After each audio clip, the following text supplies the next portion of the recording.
Hello बच्चों, good morning. हमारे channel Sonu sir PCM classes पर आप लोगों का सभी का एक बार फिर स्वागत है। और आज हम आपके लिए लेकर आए हैं गॉस प्रमेय को किस प्रकार से लाया जाता है गॉस प्रमेय सिद्ध करना। यानी कि जो गॉस का नियम था हमारा phi E equal to Q upon epsilon naught. इसको अब हम सिद्ध करेंगे।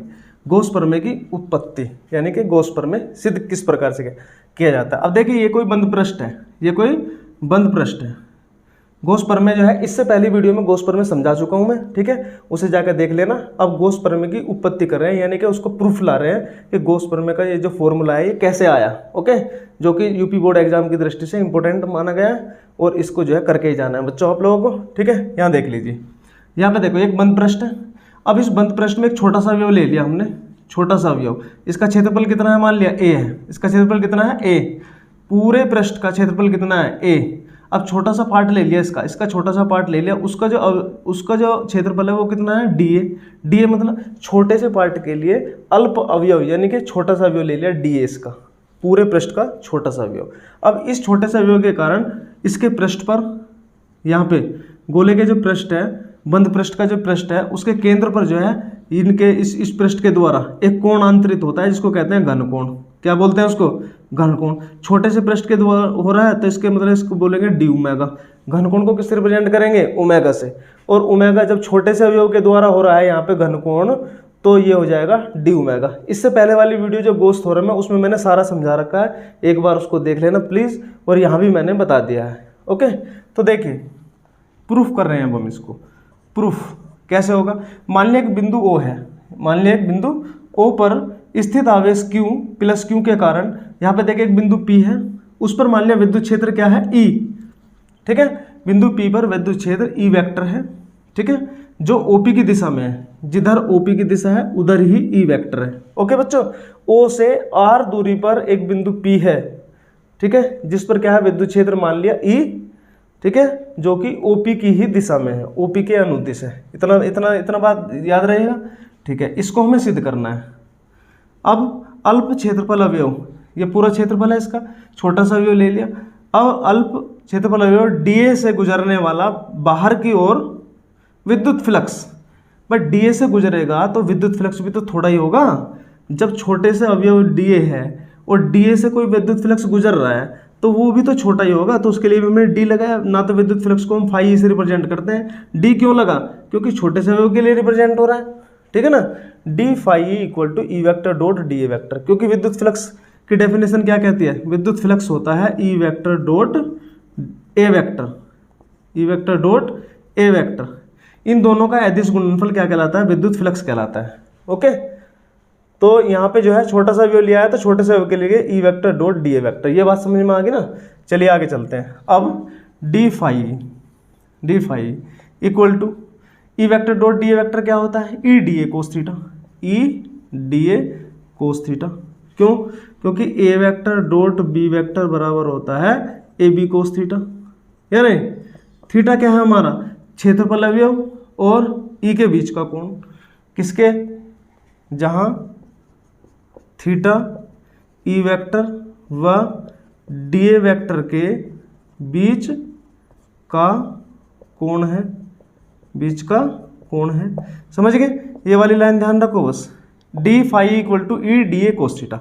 ये बात समझ में आ गई। अब आ जाओ यहाँ पे, थोड़ा सा इधर को देख लो, तो ये हो गया डी फाई ई। ध्यान से देखना बच्चों, डी फाई ई क्या होता है, 1/4 pi epsilon naught into Q बटे आर स्क्वायर। ये होता है ई, विद्युत क्षेत्र की तीव्रता के लिए सूत्र है पहले चैप्टर में, विद्युत क्षेत्र की तीव्रता का सूत्र ई। और ये क्या होगा, D A cos theta, D A cos theta. अरे भाई, ये हो जाएगा डी ए, या तो ई आ गया है ई, और ये D A cos theta, D A cos theta, okay. तो ये होगा डी फाई ई,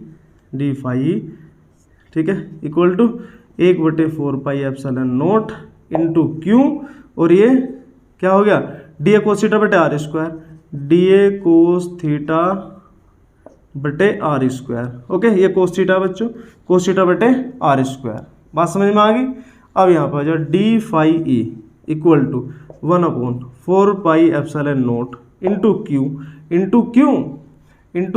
अब डी ए कोस थीटा बटे आर स्क्वायर, ये क्या होता है, घनकोण डी ओमेगा, इसकी जो वैल्यू होती है वो होती है डी ओमेगा। इसकी वैल्यू क्या होती है? D omega. ये ध्यान रखना है, डी ए कोस थीटा बटे आर स्क्वायर, क्योंकि ये डी ओमेगा होता है। डी ओमेगा क्या होता है भैया?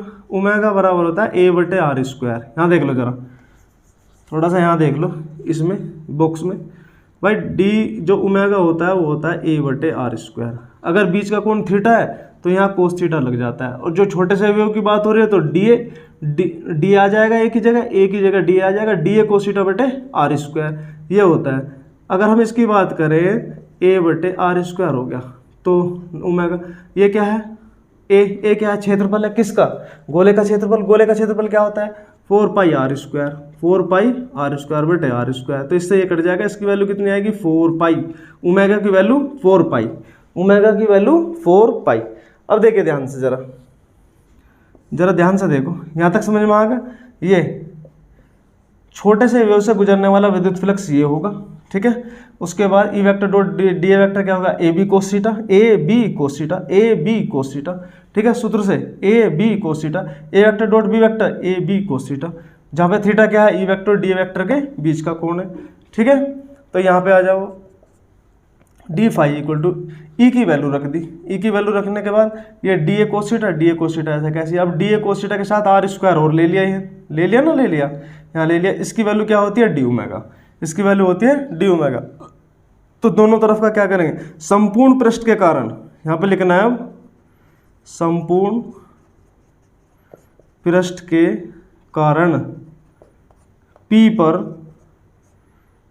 पर फ्लक्स, संपूर्ण पृष्ठ के कारण P पर विद्युत फ्लक्स।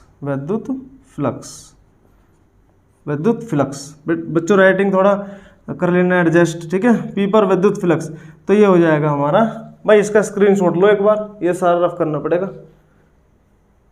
इस इक्वेशन को छोड़ देंगे, ये सारा रफ करना पड़ेगा, ओके। चलिए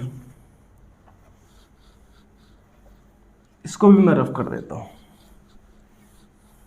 ये सारा, ठीक है। यहाँ आ जाओ, तो ये हो गया भैया, इसका स्क्रीनशॉट ले सकते हो। यहाँ पे देखिए डी फाई, भाई संपूर्ण पृष्ठ के कारण क्या हुआ? ये हो गया डी फाई, समाकलन करना पड़ेगा संपूर्ण पृष्ठ के लिए, तो ये हो जाएगा समाकलन संपूर्ण पृष्ठ के लिए, ये आ गया। संपूर्ण का मतलब बंद पृष्ठ, इसका मतलब क्या है? बंद पृष्ठ। तो 1/4 pi epsilon naught into Q, और ये डी ओमेगा, इसे बाहर निकालो। तो ये क्या हो जाएगा? देखो, अगर हम dx का कर रहे हैं तो x आता है, dt का कर रहे हैं तो t आएगा, dz का कर रहे हैं तो z आएगा। तो इसी प्रकार क्या होगा? डी फाई का कर रहे हैं तो फाई ही आ जाएगा। जिसके रेस्पेक्ट में करते हैं उसका आता है, क्योंकि 1 का जो है x ही आता है, जिसके रेस्पेक्ट में करते हैं वही आता है। यहाँ 1 है, 1 का x, यहाँ 1 है इसका t, यहाँ 1 है यहाँ का z, यहाँ भी 1 है इसका फाई, एक फाई। तो 1/4 pi epsilon naught into Q, ठीक है। और ये जो है ये आ गया हमारा डी ओमेगा, ठीक है। ये आ गया हमारा डी ओमेगा। इसको इसके साथ ले लिया बस हमने। संपूर्ण पृष्ठ के साथ इसकी वैल्यू क्या होगी? 1/4 पाई एप्सिलॉन 0 इंटू क्यू, या क्यू है क्यू, और इसकी वैल्यू क्या आएगी भैया? 4 पाई। अभी बताया था मैंने, ओमेगा बराबर 4 पाई, चाहे छोटा सा अवयव हो या पूरा हो, उसके लिए सबके लिए क्या आएगा? 4 पाई। यहाँ पे बताया था कैसे आता है। ए का 4 पाई आर स्क्वायर से आर स्क्वायर कट के 4 पाई आ जाएगा, ओके। तो 4 पाई से 4 पाई कट गया बच्चों, तो फाई इक्वल टू कितना आ गया? फाई ए, ये आएगा क्यू बटे एप्सिलॉन नॉट। और यही क्या है हमारा? Gauss theorem. This is Gauss theorem. यह क्या है? गॉस थ्योरम है, ठीक है। यही सिद्ध करना था, यानी कि प्रूव्ड, गॉस थ्योरम प्रूव्ड, ठीक है। Phi equal to Q upon epsilon naught. इस प्रकार से गॉस थ्योरम को सिद्ध किया जा सकता है। अगर गॉस थ्योरम सिद्ध करने के लिए आता है तो इस प्रकार से हम कर सकते हैं। इसके लिए बस आपको एक फॉर्मूला याद करना है, बस phi E equal to E vector dot D A vector, यही होता है। फिर ई डी ए कोस थीटा, यहाँ पे ई की वैल्यू रखनी है, और डी ए कोस थीटा बटा आर स्क्वायर डी ओमेगा होना, फिर संपूर्ण पृष्ठ के लिए करना है, बस आ जाएगा ये, ओके। तो मिलते हैं अगली वीडियो में गॉस प्रमेय का जो अनुप्रयोग है उसके साथ, ओके। नोट कर लीजिए इसको। Thank you.